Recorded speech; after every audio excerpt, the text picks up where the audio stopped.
The full system of wind turbine involves all the components and processes needed to convert wind energy into electricity. It all begins with the rotor blades. These blades capture the kinetic energy of the wind, causing the rotor to spin.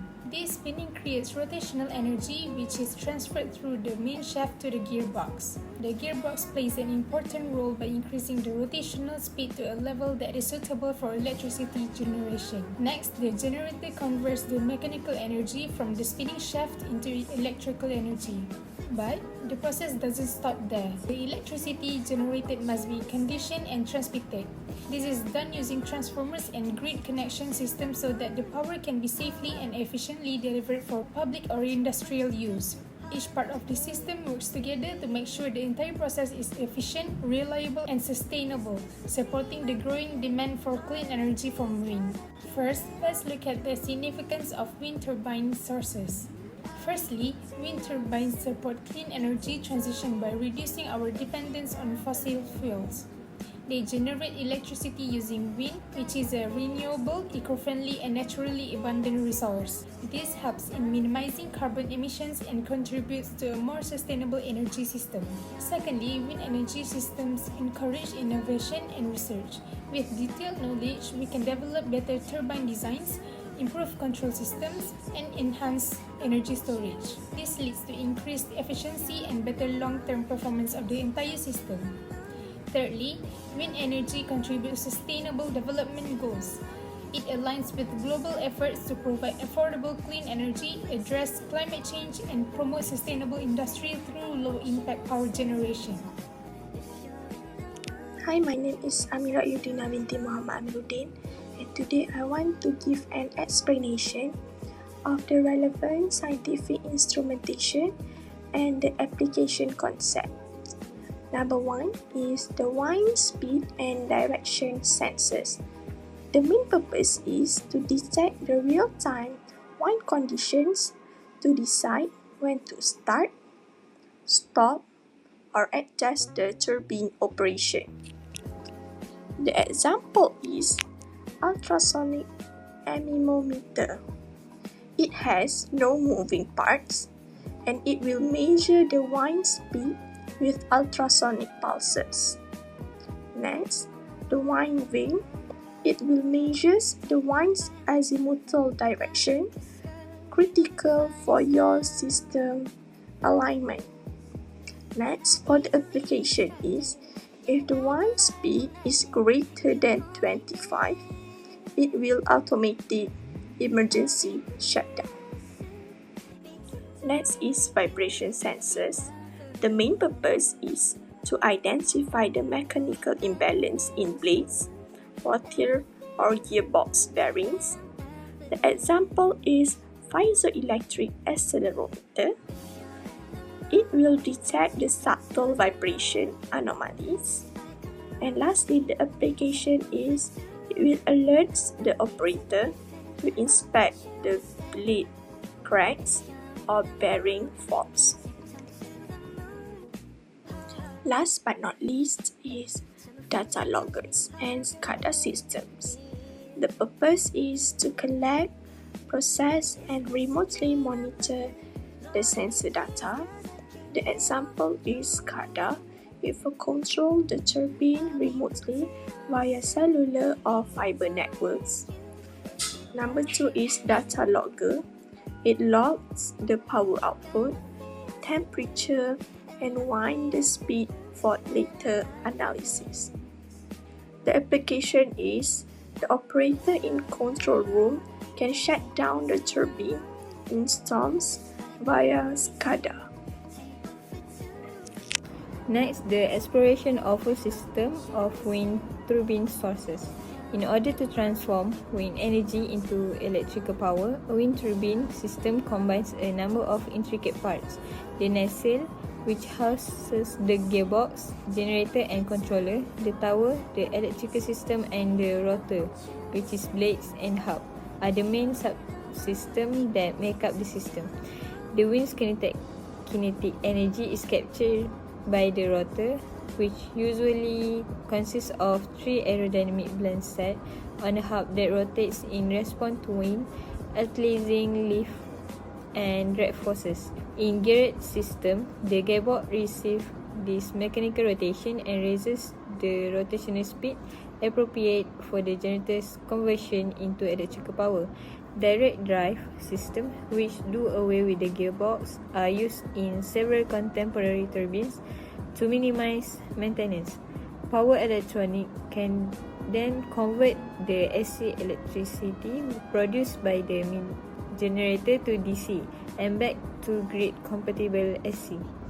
Blade pitch, yaw, wind direction, and other parameters are adjusted by the controller to guarantee maximum performance and safety.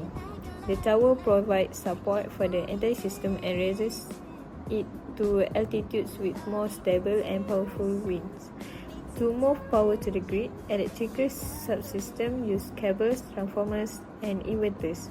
For instance, the GE Highlight X offshore turbine is one of the most potent systems in the world, with a direct drive generator capable of producing up to 14 MW. There are two types of wind turbine system, which is onshore and offshore. Each is made to fit specific logistical and environmental requirements. Although offshore turbines, such as those employed in the UK's Dogger Bank project, benefit from stronger and more consistent winds, they are more difficult to install and maintain. On the other hand, onshore systems are simpler to set up and use, but they frequently face more unpredictable wind conditions. All things considered, wind turbine systems represent a multidisciplinary engineering feat, effectively combining mechanical, electrical, and control systems to capture a clean and renewable energy source. So as for my part, there are three top examples of real-world implementation. So one of them is Hornsea. One is currently the world's largest offshore wind farm. It is located in the North Sea off the coast of Wiltshire in the UK. This wind farm uses 174 large turbines, each producing 7 megawatts with a total capacity of 1.2 gigawatts, enough to power over 1 million homes. This what makes this system complete is that it includes offshore substations, undersea power cables, and a full monitoring and control system.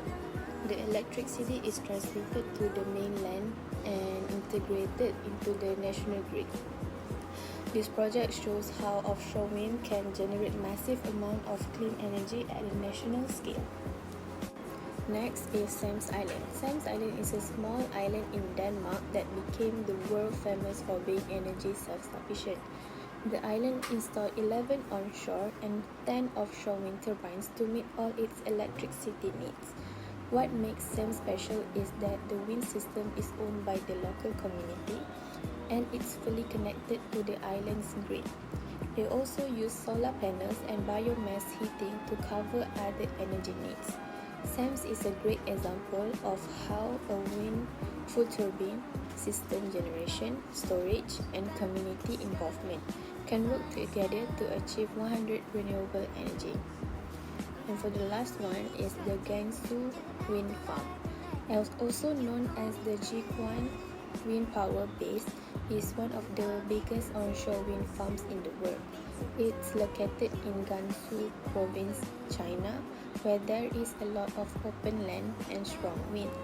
The project includes thousands of wind turbines and it's planned to reach 20 gigawatts of capacity. To support this, China built long-distance transmission lines using a high-voltage direct current or HVDC to send power to major cities. Gansu shows how wind energy can be scaled up massively, but also highlights the importance of strong infrastructure to deliver the electricity to where it's needed. So there are top 3 potential benefits for wind turbines. First is wind energy is a clean and renewable energy source. Wind is naturally available and never runs out. Unlike fossil fuels, wind turbines produce no harmful gases like carbon dioxide. This makes wind power a great way to help reduce air pollution and fight climate change. Second, wind energy offers low long-term costs. Although building wind turbines can be expensive at first, the wind itself is free. Once installed, the system has low maintenance costs and doesn't require fuel, which means it can help lower electricity bills over time. Third, wind turbines improve energy security and independence. By using wind, countries can rely less on important fossil fuels and instead produce their own electricity. This makes the energy supply more stable and reliable, especially during energy crisis. So in conclusion, wind turbine systems are not only good for the environment, but also economically smart and tragically important for the future of energy. So these are the challenges of wind turbine system. First, wind energy is intermittent and unpredictable. This means the wind doesn't blow all the time or at the same speed. Because of that, the electricity produced by wind turbines can change throughout the day. This makes it hard to always meet the energy demand. To solve this, we need to add batteries or backup energy sources, which can increase the overall cost. Second, there are high initial costs. Building wind farms and installing turbines costs a lot of money. This includes the price of the turbines, construction, and connecting to the electrical grid. Even though wind energy is cheap, in the long term, the first investment is a big challenge, especially for developing countries. Third, we face grid integration challenges. The power grid is not always ready to handle the changing output from wind turbines. In some areas, the electrical system is too old or weak to support large-scale wind energy. This means we need to upgrade the grid, which takes time, planning, and money. In conclusion, while wind energy has many benefits, these three challenges, intermittency, cost, and grid integration, must be addressed to make wind more reliable and efficient. On to the next one, future development and innovation. For the first innovation, use larger and more powerful turbines, which is future turbines are being designed with higher capacities, which is 15 to 20 megawatt, and larger rotor diameters to 220 plus meters. Example, GE's Highlight X and Siemens Gamesa SG14222 TD turbines. The next one, advanced blade materials and design. Use of lightweight durable materials like carbon fiber reinforced composites to reduce weight and increase flexibility. The third one, floating wind turbine technology. Enables deployment in deeper waters where wind is stronger and steadier. For the example, High Wind Scotland, which is the world's first commercial floating wind farm. Last one, energy storage integration. Wind farms are being coupled with battery system and green hydrogen production to store excess energy. It ensures stable power supply even when wind conditions fluctuate. So in this slide is conclusion. In conclusion, wind turbine system represent a highly sustainable and efficient method of generating electricity by harnessing the natural power of the wind through a detailed exploration of the full system from the aerodynamics of turbine blades to the electrical conversion, storage and integration into the grid. That the renewable energy source has been shown to reduce dependence on fossil fuels and minimize environmental impact.